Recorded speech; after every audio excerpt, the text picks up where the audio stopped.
also an equal opportunity buggerer. Clint Russell is in the building. Go ahead and bring Clint in. He's the host of Liberty Lockdown podcast and a monster in the game. A monster in the game. What's happening, Clint? How you doing? Monster. Look What's at up, this. guys? Yeah. By the way, I'm going to Cuba this Thursday, so I'm going to take a look at Gitmo and see if we can get matching cells next to each other, buddy. Thank you so much, man. You can top bunk, bottom bunk, whatever you want. I just want to share a cell. Yeah, I think it's side bunking over in Gitmo. I'm not sure. Okay. I don't think you have anything to hang yourself with. I don't know. So. Oh, that's smart. Yeah, that's fair. Wouldn't want to, Epstein myself or anything. That's gotcha. Fair. And for the record, if that happens to me, I am not feeling depressed, lonely, and I will not be Epsteining myself. Yeah, for the record, man, I'm very, very happy with my life right now. I have a lot of things that I'm looking forward to. How about you, Clint? Yeah, no, I like to clarify that at least once a week. Extraordinarily unsuicidal. Right. Furthest thing from it. Yeah. So what did you tell Iranian TV, buddy, that you could tell us over here? What's going on. I mean, I've been listening to a little bit of Gerald Celente stuff. I listened to your stuff. I have my friend Zach Moore on. He's been freaking texting me like crazy, this and that. And it gets just so confusing, all the, economical talk, all the finance talk. Can you simplify it a little bit and bring us down to earth and tell us exactly what's going on? Are they moving us closer into CBDCs? What is happening? Well, as to the long-term plan, I mean, it's still, I feel like there's a divide between two powerful camps. One that wants to migrate to central bank digital currencies, and the other which is still defending the U.S. dollar's reserve currency status globally. Some might say that there's overlapping interests there. I'm sure there are, but that also seems to be a conflict that is going to be sorted out at the highest levels of power.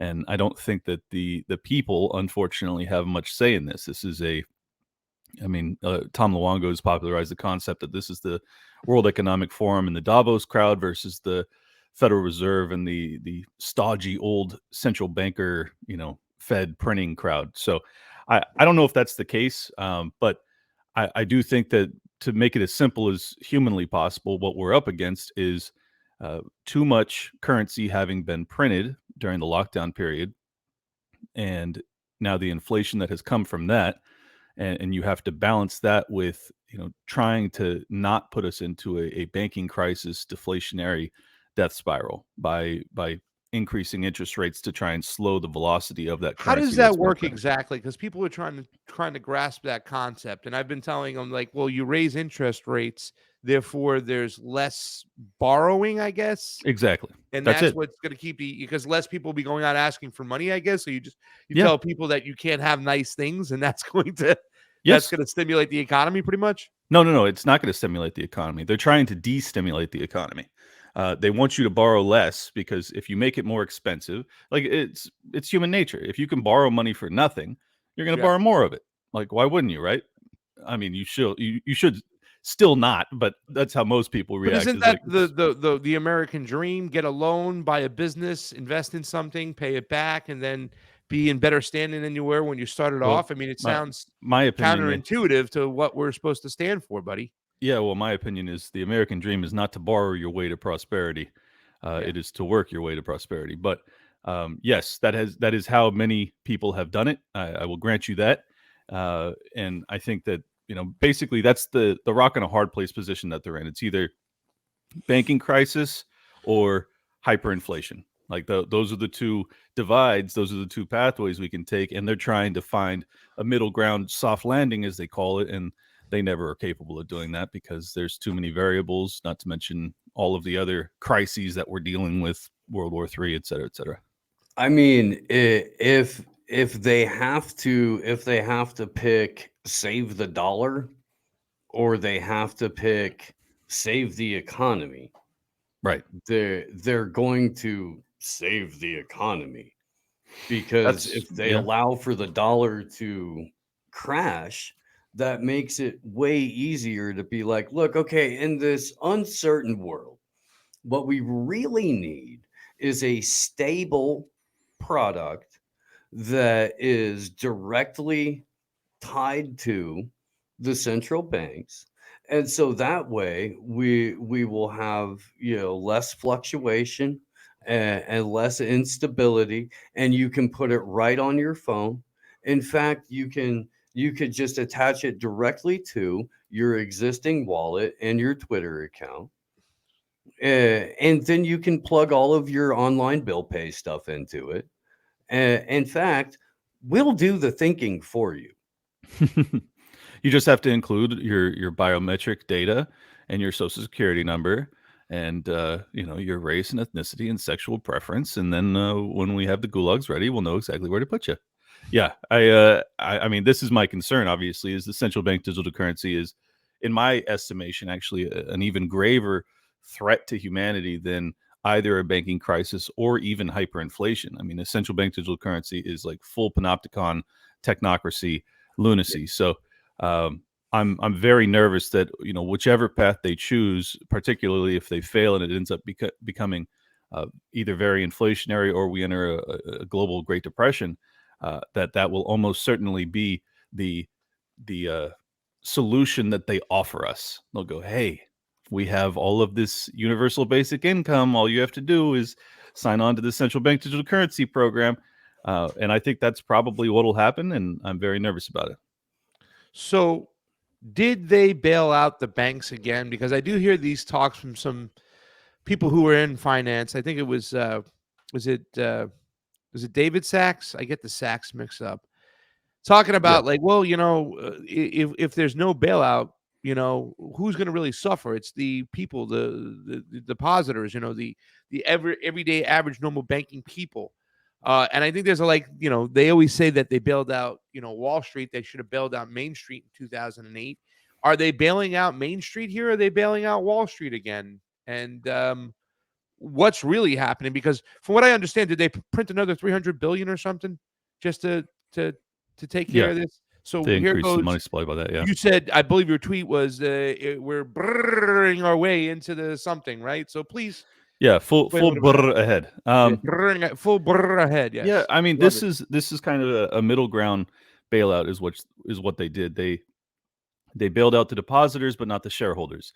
So Silicon Valley Bank's investors, the shareholders, they're all gone, or through bankruptcy or acquisition, they'll probably get some fraction of their money back. But what the FDIC, the Treasury, and the Federal Reserve did is they came out with a joint statement saying that they would insure all of the depositors. So this is a middle ground bailout. I mean, obviously, you weren't supposed to have FDIC insurance of deposits north of $250,000. I mean, that's been the law for quite some time now, and because there was so many pretty significantly sized businesses that were using Silicon Valley Bank for their deposits, and over 90% of them had more than $250,000 in their accounts. So we were talking, tens and tens, well, really billions of dollars that were going to be evaporated, and the knock-on effects from that would have been pretty cataclysmic in their business operations, trying to make payroll and marketing budgets and things like that. So you would have seen, Roku or Hulu or whoever the big tech giants that were banking with them, they would have been in serious trouble. So yeah, it's a middle ground. It's not a full bailout. But what they did over the weekend is verging on what happened in the early stages of lockdown, where they increased what's called swap lines at all of the central banks came together. It was like the U.S. Federal Reserve and the ECB and the BOJ and a bunch of the biggest central banks in the world came together, and essentially they're, with the U.S. Federal Reserve and the U.S. dollar being the backstop for it, they're essentially assuring all banking institutions, essentially globally, as far as I can tell, that they will, well, I mean, obviously, unless you're in Russia or something, but all of the favored nations will be insured or have access to U.S. dollar swap lines, which amounts to loans from the Federal Reserve, which amounts to just electronic entering of additional digits to increase the money supply that can then be exported overseas. Very, very dangerous precedent. I mean, the inflation we're dealing with today is a product of what they did in 2020. What they did in 2020 is what they did over this past weekend. So do you think that's going to amount to good things for us? I would say no. Does that make sense? Yeah, I'm still trying to grasp exactly what's going on, though. I mean, yeah. Well, basically, what it means is that if you're having liquidity crisis overseas, which you are with Credit Suisse and other big banking institutions, you need to have access to capital so that you don't default. And this is essentially a blank check lending facility, which allows you to have enough liquid capital to not default, to not go bankrupt. But the issue is that what happened after the Great Recession, what happened after COVID, is that these swap lines amount to limitless loans that oftentimes are not even paid back, and they're in fact forgiven. So it's just printing again. It under a devalues our different name. currency no matter what. At the end of the day, it's just going to sink our currency because it's in a limited amount of it's full speed ahead. I'm understanding what's going on. Yeah, that's my read of it. If anybody, has a different opinion on it, I'd love to hear it, but I can't read it any other way. So in a way, that is kind of like a bailout. If they're going to get lent money that's never going to be paid back, it's like a backdoor bailout. It's just not here's the money to recoup. It's like, all right, we'll open up your line of credit and don't worry about paying us back. Well, that's why I wanted to clarify. What they did to Silicon Valley Bank was not a full bailout because they allowed the shareholders to eat shit. What they are doing over this past weekend, when it comes to the next banking crisis, it does appear to be a full bailout. That's my read of it. Well, and I mean, Credit Suisse is now just part of Switzerland's national bank, right? Yep. The way that I understand it. And then they gave them $100 billion line of credit to go take care of whoever they need to take care of through Credit Suisse.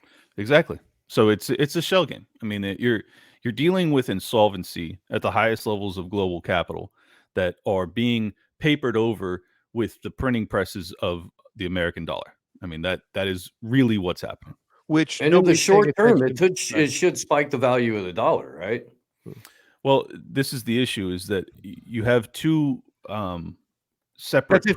That's if they don't drop the rates. By the way, right? If they increase I think they're supposed to increase the rate by another 0.25, and that will lend credence to the dollar. But if they drop it, that's what we're there's three forces at play. Certainly, the interest rate setting has a major impact on the amount of debt that people are willing to take out. But then you also have the countering pressure of the illiquidity that was happening in the banking institutions, and what that creates is called disinflation or deflation. So you have that force, which is leaned up against the interest rates, which is also leaned up against the amount of currency that's being created. So the inflation. So it's like which force will win out? Well, historically, end of empire, inflation is usually the route that wins out because the people that have assets benefit the most and suffer the least from a deflationary bust. So they usually opt for inflation because their hard assets will be just skyrocket in value in dollar related terms.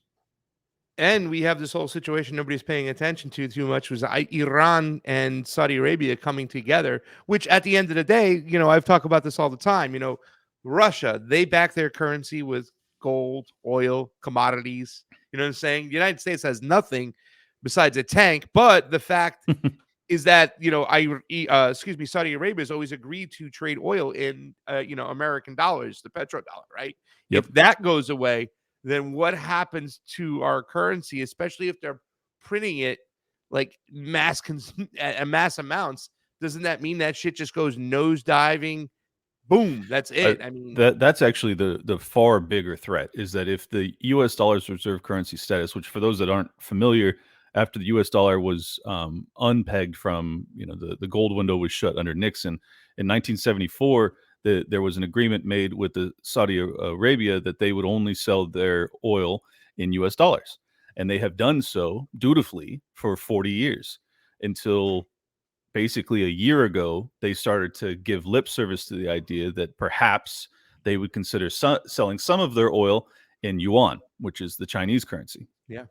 And they're still yet to do it. A lot of people keep correcting me, saying, "Oh, they've been doing it." That's not true. They have not done it yet. They have not fully ended the U.S. petrodollar system, but that becomes a significantly larger threat because China has just negotiated essentially a peace between Iran and Saudi Arabia, and from what I've heard, there's a really good side effect of this is that I think the war in Yemen might be ending, which is tremendous news if so.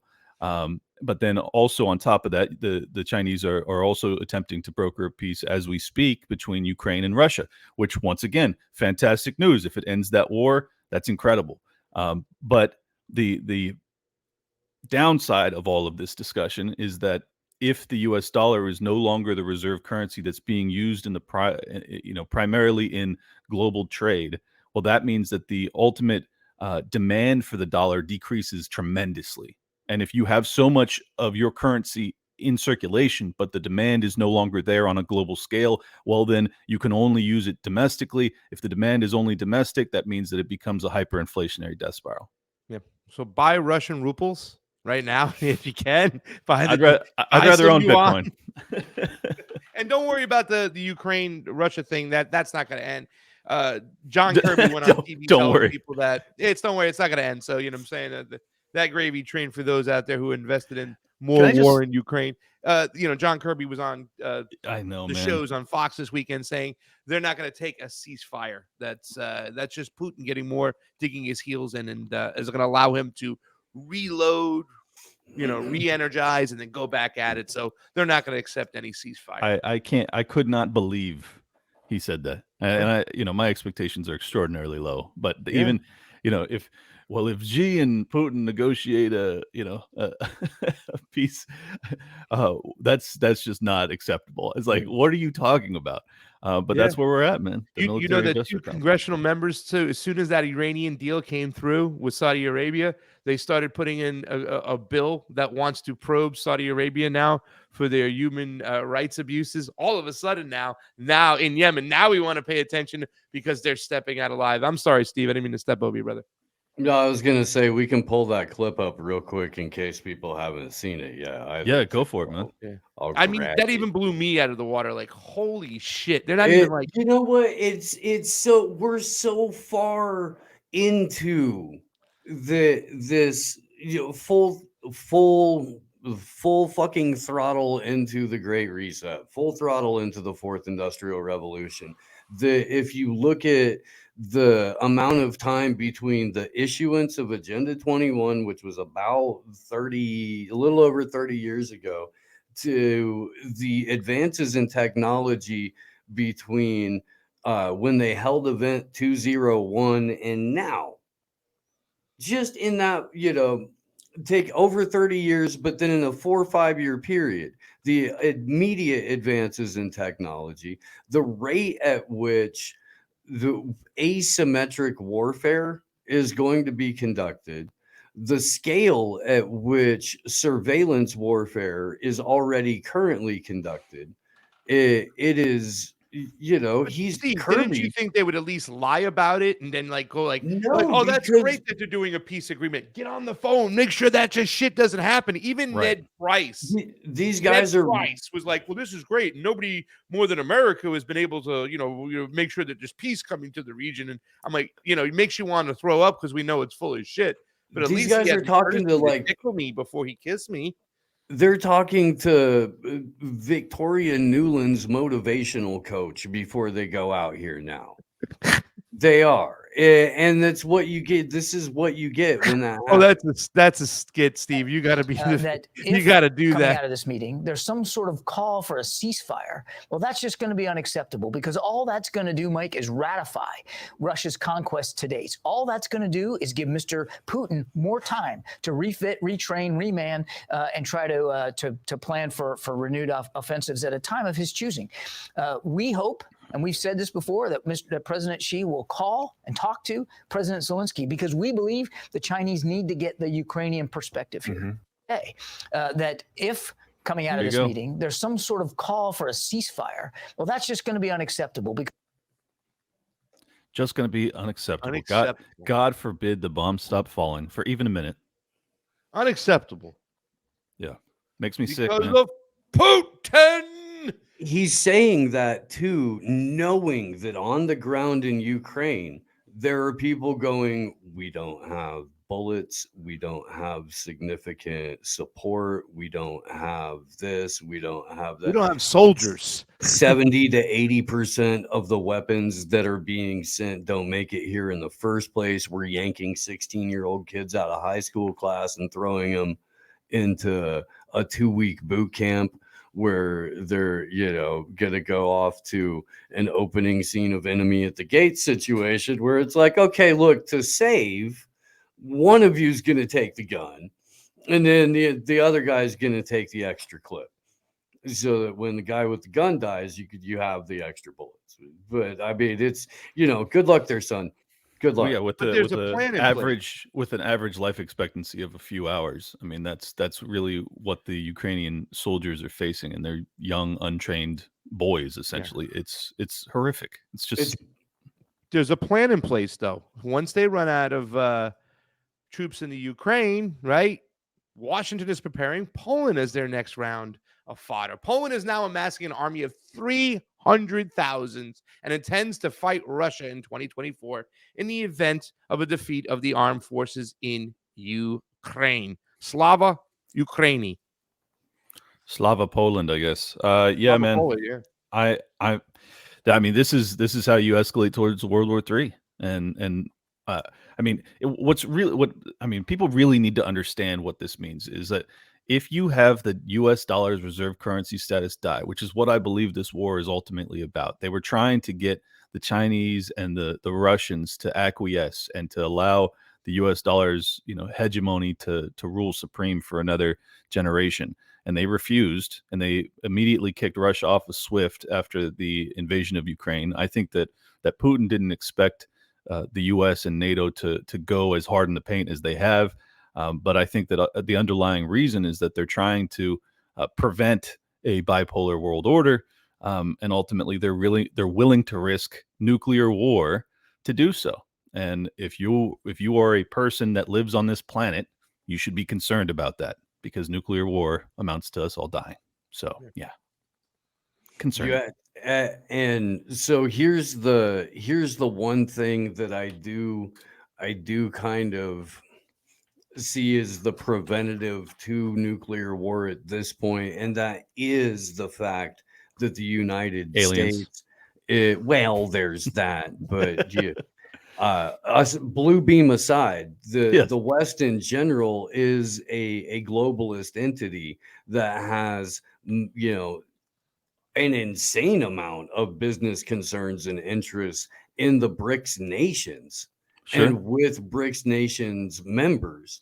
So unless you've really got a couple of fucking cowboys that are, all of this that are trying to bring about the rapture, or in the sense, yet very much like American jihad about this situation and about a nuclear war with Russia, unless they're the people that are in the room making the decisions, or they're the on the ground personnel that are firing what is obviously going to be nuclear at scale retaliatory attacks into Russia, we're probably not going to see a nuclear war. What we could see is and what's I think more likely to happen, or at least I hope, in terms of scale of damage done, is a resurgence of a Cold War. Not necessarily détente, but you can't implement all of the stuff that you need in order to get the 15-minute cities, the QR codes, the WHO digital health passport. All of that infrastructure is sort of contingent on not necessarily peace, but relative détente. Yeah, well, I mean, there's a lot of issues here. My concern is that Russia, if it comes down to them actually losing Crimea, that they would fire a single nuclear weapon to let the West know this is that's it.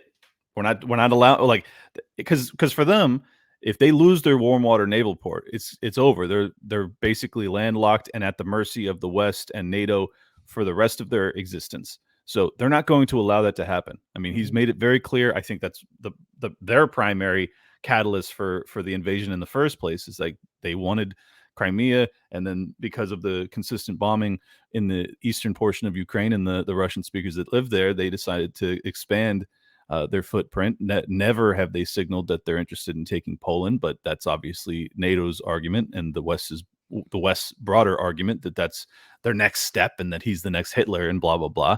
But I think that the truth is that he just didn't want to have a very antagonistic relationship with his bordering nation. Didn't want Nazis on the border of his country it's reasonable, and that could be it too. But I think just from a geopolitical standpoint, that is the primary catalyst. And my concern about a nuclear conflict is really just about that he has said for years and years, Crimea is just, that's our red line. And you have Kirby who's saying there's no détente, there's no ceasefires, none of this. And you have Nuland and other State Department officials that are saying, we're going to arm the Ukrainians to take back their country. And when they talk about it, they're including Crimea in that. Well, that's a red line for Russia. So my fear is if it were to get to that, if you have a full NATO invasion, basically to take back Crimea, because that's what it would require. Don't get it twisted. Ukraine is not going to be able to take that back on their own. You're going to have an enormous force to take. You're going to have air support, and then now you're everything. You're literally bombing Russia. And, it's essentially an island. I mean, you're going to have naval and air and like all the things that Ukraine doesn't really have at this point. So I'm very nervous that that's actually their plan, because I think that Putin would potentially fire a nuclear weapon like I'm saying, low level nuke, not one of the crazy 100x, I'm forgetting where they dropped them. That drone that was flying in the Black Sea, was about 60 kilometers away from the Black Fleet. You know what I'm saying? So that's how close they are starting to get, and they're getting a little bit too jumpy for my taste. But and people keep on saying that this is gonna be different when Donald Trump gets back in, because he's gonna have a different relationship with Putin. Putin wouldn't do anything if he's in there because he's afraid to, and he's the only one saying he wants to end peace. But I mean, the saber rattling from this guy is still there. China, Russia, Iran, North Korea, and the other nations of a less than friendly nature. You know what I'm saying? Still keeping that mindset there. They're still unfriendly and stuff like that. Don't get it twisted. That these guys are still bad. I personally wouldn't have done this, but they are still bad in nature. They're carving up the world as the once great United States of America sits back and watches. We are a failing nation with open borders, fake elections, and a horrible inflation-riddled economy. We no longer set the standard. The standard sets us. The messaging there is still like, these guys are still bad. I would just handle it differently. It's just better management. And we're still allowed. We're supposed to be. We want to keep winning. We should go around the world. We need to be the trendsetters of the world and be everywhere. So the messaging there is still that American empire education that is still embedded in the brain of a lot of American citizens, that they still justify what we do with our foreign policy. No, you're right, of course. And that's why I'm neither a Republican or a Democrat, is because you still have, militaristic intentions, regardless of who the leadership is on both of those sides. But I was doing research last night because I wanted to understand the mechanism by which the International Criminal Court, the ICC, could arrest Putin, and because they charged him with war crimes over the weekend. I think it was on Friday. And I was like, what is the mechanism for enforcing this? I just wanted to figure it out. And then I realized that the ICC had been created in the late 90s through the UN, with America having been one of the signatories and one of the, thought leaders behind it. And then just a matter of about 4 years later, about 6 months before the invasion of Iraq, the illegal invasion of Iraq, the U.S. withdrew from it. John Bolton wrote the letter to the UN notifying them that sure, it was our idea, and sure, we want all of you idiots to sign on to this, but we're going to be withdrawing. You have no enforcement over our war criminals in America. This is what I find most appalling, is that, we still, even if you read Trump's tweet, it's still that kind of the connotation of like, we are the moral authority, we are the global police that everyone should follow. But the reality is we're just as, filthy and war criminally as Putin, Well, the framing that he used, these countries are carving up the world while our once great nation rots. Is that to say that the world was our possession? Exactly. And That's how they view it. in the 2 years that you haven't been president, we lost the entire world, world, all right. of it. No. Really? We lost the world in 2020 when he was still president because he went along with lockdowns and Operation Warp Speed. That's my read of it. And the printing press. I mean, they printed like $5 or $6 trillion in the last year that he was president. So for him to just say nothing of the wash his fact hands. that they opened the floodgates in August or September of 2019 when they started printing, at least at the time, billions of dollars to hand to Federal Reserve banks just to keep them afloat. True. And he also browbeat Jerome Powell into reducing interest rates. And he also wanted the biggest stimulus of all time, in the early stages of lockdowns, which were completely inefficacious and counterproductive and unconstitutional and illegal and criminal and insane. Yeah. Man, but it was a good test run for, UBI. Sure was, and it didn't fucking work. We have inflation because we tried UBI for 6 months. Andrew Yang, eat shit, you idiot. Well, this is what. In all fairness, Clint, if they had not printed out so much money for all these major corporations and the banks, and they had just given that money to the people, would it have been different? Well, would the people have bought PPE? I mean, and let me play devil's advocate here for a moment, because this is technically what that money was for. It was for PPE gear. It was understood that this was a loan, that they were coming after it for at least a number of the small businesses and things like that, that were getting on some of that money. All of it was conditional, which UBI is going to be. But I mean, here's the problem: if you give a monkey 6 bananas, it's gonna eat the 6 bananas. It's not gonna put 5 bananas away for later. Right. And be like, so I mean, but we're different. Like we won't eat all the bananas because we're a little bit of more of a I'll put my bananas. Species. We want to put something away for a rainy day. I put my bananas into Bitcoin, but you guys can do what you want with your bananas. Well, now's the time to put it into Bitcoin while it's so goddamn cheap. But had they given all that money to the people, you know what I'm saying? The people wouldn't have had to cash in that Bitcoin when they ran out of that cash. Well, let me counter this. So you're right that the inflation wouldn't have been so severe had they not given out the trillions to corporate America that got that. So yes, it wouldn't have been so severe. However, there was severe inflation because of just the UBI that was tried amongst the people. Because even though it was only like $1,600, you're talking about giving that to everybody. That's immediate stimulus. That's money that's going to be spent immediately. Well, under Andrew Yang's program, you would be doing that in perpetuity. You'd be doing that forever. Here's $1,000 a month, forever and ever and ever. That is just consistently inflationary. There's just no way around that. So his entire concept of doing that to alleviate poverty. Andrew, if you have inflation, with the MMT people, and you take the money from the rich people. MMT people. Wait, you take the money from the rich people and just print it for the. All right, yeah. Wait, hold up. None of us have put on our white robes, and we haven't faced a statue of Steve Grumbine, and we're not hovering 2 inches above the ground, and we haven't called upon the spirit of Warren Mosler to guide us and show us the true economic path of damn near Scientologist liberation theology that is the fucking MMT goons. I swear to Christ. First of all, Steve Grumbine is merely the Klaus Schwab. He's a cleric. Right? I get it. He's not even the highest. Stephanie Kelton is like the one you want to put the white robe on for, and Paulina Cherneva even more so, but that's from whatever, dude. Stephanie Stephanie Kelton talks about MMT.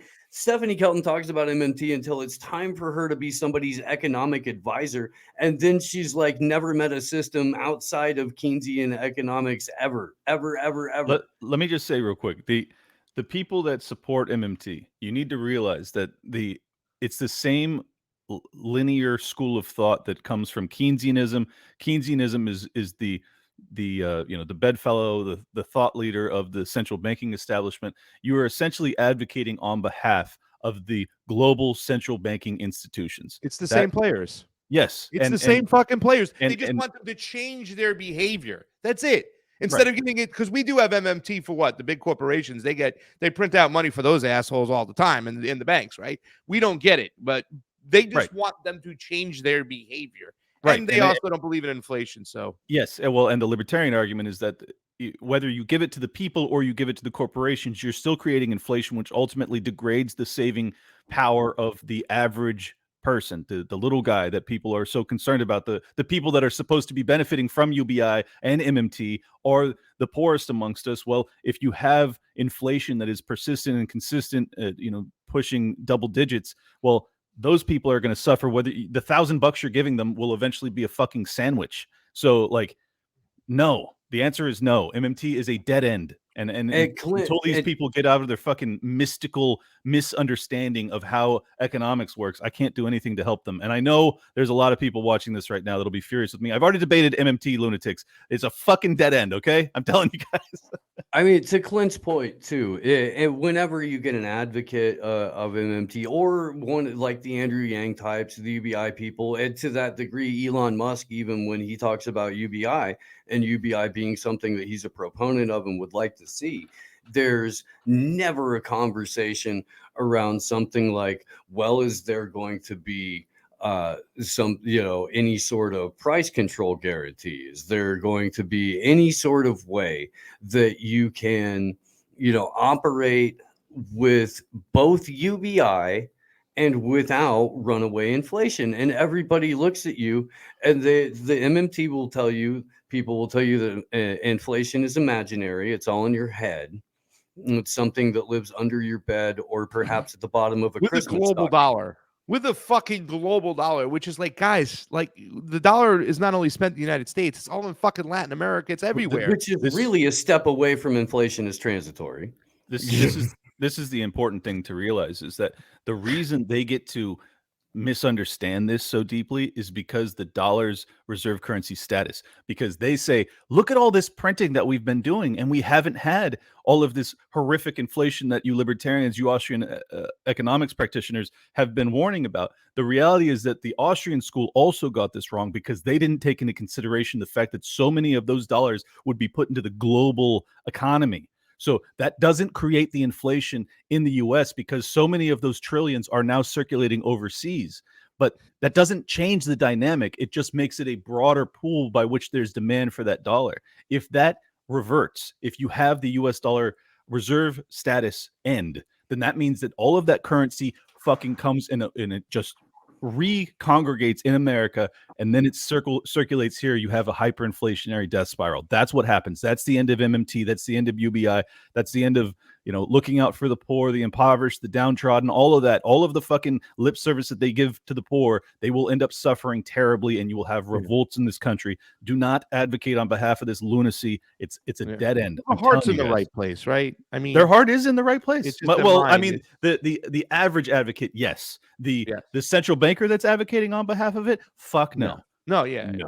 Well, that's the whole thing. That, I mean, the beauty of Bitcoin, that the thing I love most about it is that it's its own ecosystem, right? Which is not, it can't just print imaginary Bitcoin out of nowhere. It has its own set of rules. You understand what's going on. There is no central entity, so it's its own ecosystem. I'm sure there's a lot of things that we could talk about, the negative aspects of it. But, I mean, when you have a system like what we do, when you can just start printing out money or digitally creating it, you have no rules, you have no regulations, you never know what's going to happen. And if you just look simply at what happened with Wall Street bets, I mean, that was game over for me. It's like, guys, they can turn off shit at any time. They can stop you from doing whatever you need to do because there's a central control, there's a command center, and none of these people are going to pay a price. None of them ever did. Yeah, well, that, and then you also have the trucking convoy, the Freedom Convoy in Canada. You have them shutting down that, and also, you know, freezing bank accounts. It's like, look, we've gotten all the shots across the bow. We know what their control mechanisms are going to be moving forward, and you can either opt out now while you're still free to do so, or you can opt out later when you have no choice. And I would advocate the prior. Steve is right. Build parallel societies. Do your own thing. Grow your own food. Make your own facts. Filter your own water. All that shit. I got some tomato trees out here on the balcony, Steve. I'm listening to you. And arm yourself so you can defend your fucking trees. Yeah.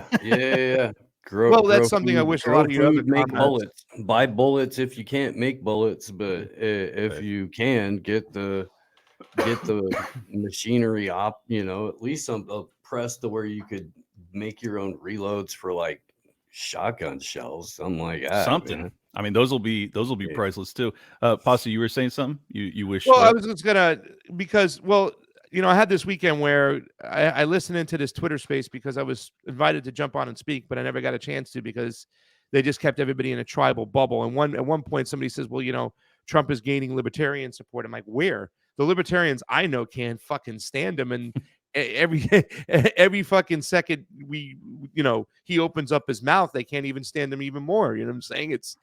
The one thing I was going to say is I was going to make a comment that I wish a lot of the libertarian comrades would understand the plight of Russia and what they're doing as they understand buying a gun in the Second Amendment. You know what I'm saying? You're not one of those dudes, so I can't rag on you. No, I'm not. I mean, I still think that what's happening in Ukraine is heartbreaking. So I know you've made the argument that they essentially had a right to defend themselves, and it's a fair argument. I'm not saying that it's right or wrong necessarily, but the reality is that you have, in my estimation, two corrupt oligarchs, Putin and Zelensky, that are warring over a landmass that ultimately innocent people are dying for, and to me that's just tragic. I just think one's more of a nationalist and one's more of a puppet. That's it. Yeah, well, that's certainly true. Yes. Yeah. I'm not here to. I do have an I Love Putin t-shirt. I'm just not going to put it on for you. That's okay. I'll wear my I Love Tower Gang shirt. So equally reprehensible group of people. Fred G. Sanford and Lamont is the team that I am on this morning. I'm on Team Red Fox, I guess. I got my you see back there I got my vest. Oh yeah, yellow vest, baby. Let's go, ready France. to rock, dude. Do you guys think France is like really gonna have a revolution? They're wild now, man. They really are. There was a little thread that I saw. Let me go pull it from. Is it true that Macron banned any sort of protests over the weekend, and then there was like tens of thousands of people that were in the streets? I mean, that's what I read. We tried to do something like that, but that's just not going to fly in France. Yeah, well, yeah, and as far as I'm concerned, you should have a revolution if protests are banned. Correct. I remember watching this show, John Adams. It was on HBO. They had a mini series, and then Adams and Jeffersons were having this argument, and Jefferson was kind of alluding to the revolution in France as to the revolution in the United States. And John Adams goes, "Well, that's in France." And Jefferson says, "It's the same damn thing," meaning they're fighting against a monarchy, authoritarian powers, and whatnot. Right. And I'm very interested because what if they do something of significance where they do take the capital? United States and Great Britain, they're not just going to sit back and let that happen. What's going to happen? They're going to storm the Capitol and somebody's going to start calling the shots and take over the military or something. Shit, I don't know. I mean, it's like it's a different time. It's a different era. So I'm just very curious to what could happen. Me too, man. And I think this is the other point I wanted to make is that what we're now facing, because it's not just the banning of protests that catalyzed those protests. It's also the fact that they were raising the pensioner or the retirement, their version of Social Security from 62 to 64 years old. What that amounts to is austerity. You had an agreement with your people that said you can retire at 62 and you'll get your payouts, blah, blah, blah. If you raise that by 2 years, what you're signaling to me is that you are insolvent. And the truth is that most nations globally, if not all, are in fact insolvent if their printing presses were to stop working. So what you're going to see globally is more and more austerity, more and more taxes, and more riots, and people rising up to oppose it. And I honestly, like, you could see, 100 different French revolutions over the next couple decades, because this is this is what we're up against now, is like just broad-based insolvency and people that don't understand that they've been lied to for generations. Who controls the military if in fact they take the capital? I mean, this is in France right here. You can see them going around, going nuts. Who in fact will take control of that military? That's what I want to know. Crazy, man. Well, I mean, that usually comes down to the military itself. Do they side with the people or with the government? Yeah. And we'll find out. And what happens overseas is out of the purview of those people anyways, you know what I'm saying? So look at this. I mean, this is wild. The way Macron did it too with the executive order is pretty fucked up, because he knew it wasn't going to get past that one body of legislation. So I mean, he literally just went and used executive powers to go ahead. It's tyrant shit. Exactly what fucking Biden did with the vaccine mandates.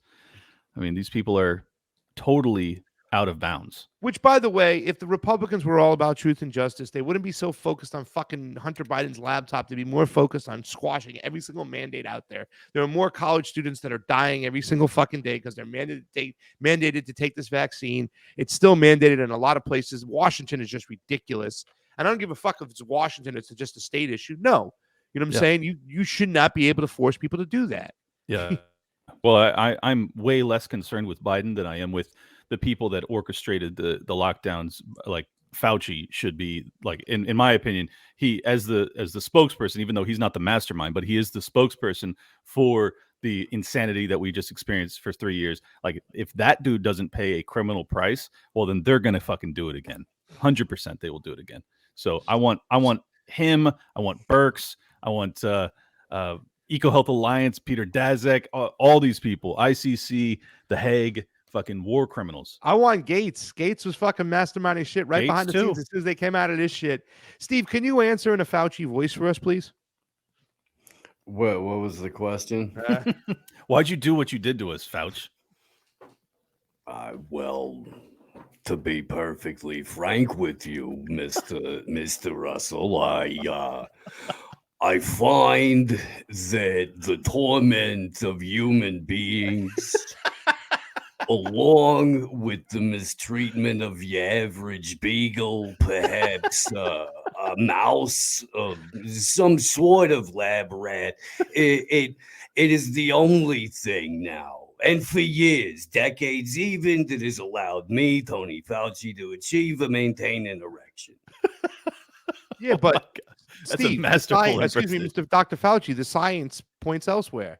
I am the science, and as we all know, my position is based entirely on who's walking in the door at any given moment with a briefcase full of money or perhaps tickets to an island resort where I may or may not stick my own sexual member into literally anything. In fact, on the islands, Tony is a freak.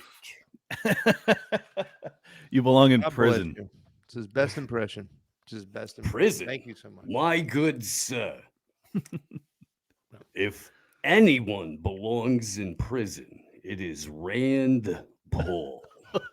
Because that curly-haired muppet is responsible for more hate mail directed to me than any other person, living or dead. Because he's the only fucking Congress member courageous enough to actually, excuse me, Senator, courageous enough to actually tell you the truth about what you've done, and you won't acknowledge it. You son of a bitch. God, that's a great impersonation, though. I appreciate it, man. I have fun with it. I do. I would actually challenge Tyler Fisher if I could. Oh yeah, I agree, man. It's fucking, like, you nailed it. Clint, what else you got going on throughout the week and throughout the month? And when are we expecting to see each other again and all that other stuff before we go to The Hague? I got Alex Svetsky and Mark Moss on the show, episode dropping today. Another economic deep dive. I just did one with Greg Foss, who was a 30-year bond trader, along with Guy Swan, who's the Bitcoin Scion that came out 2 days ago, and then on Wednesday I have on Carol Roth, who's a former investment banker, similar background as myself, and she and I always have great conversations. So those will be incredible. This weekend I will be in the state of Washington at the LP. If you're out there, come check me out. I'm going to be speaking, and then the next week I'll be in Colorado, and then after that I'll be in Tennessee, and then after that I'll be in Oakland, California, doing the what's it called? Is this all Libertarian Party chair? Yeah, it's the Mises like Revolution is the big talking events. But the one in Tennessee is going to be enormous because I will be debating the war in Ukraine and whether or not the U.S. should be supporting Ukraine up against what's his Destiny, name? right? Destiny. Yeah, that's going to be a when's big the one. date for that? That will be on April 22nd. April 22nd in I believe Nashville. And is that an event or just you and him going at it? Or no, this is all part of the Mises Caucus like tour that they're doing. 6 stops.